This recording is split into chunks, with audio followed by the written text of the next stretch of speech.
Bizi nereden atıyor?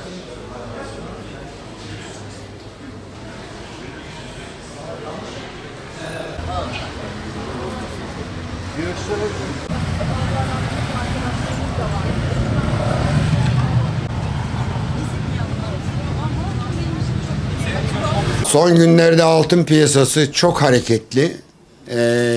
Bunun bizim ekonomimizde de fonksiyonu var ama dünyadaki bu savaşlar, işte bu İsrail, İran, bunların etkisi çok. Altını 11 madde etkiliyor.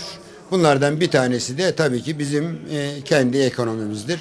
Ama altın uzun vadede gayrimenkulden sonra her zaman en çok tavan yapan bence altın.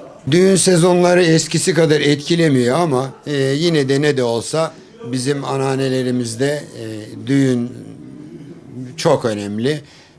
İşte o zaman diyelim ki işte gidip bir çeyrek altın takan şimdi 1 gram altın götürüyor.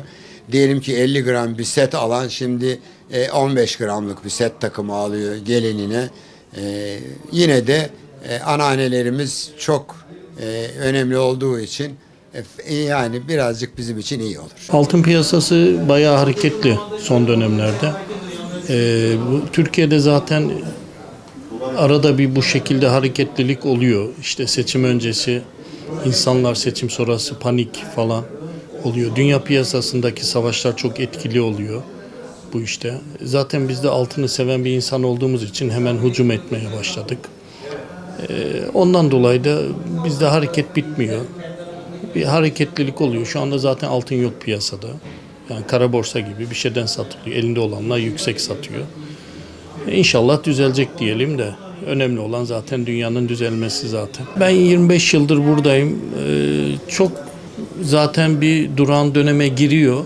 Ondan sonra tekrar bir hareketlilik olur ama şu dönemde o çıkışını yaptığını düşünüyorum ben kendi şahsi kanaatimce. Çok çıkacağını da zannetmiyorum yani. Tabii bir ters bir şey olmadıktan sonra yani. Altın piyasası son günlerde hareketli geçiyor. Vatandaşın altına karşı bir ilgisi, alakası var tabii ki. Bu devam ediyor. Yıllardan beri değişmeyen bir şeydir. Son günlerde de tabii altına karşı yine bir talep var. İran-İsrail'e saldırısı nasıl etkiledi peki piyasayı? Bu ons bazında etkiledi tabii ki. Yani dünya çapında altında bir yükseliş oldu. Bunun bir etkisi var.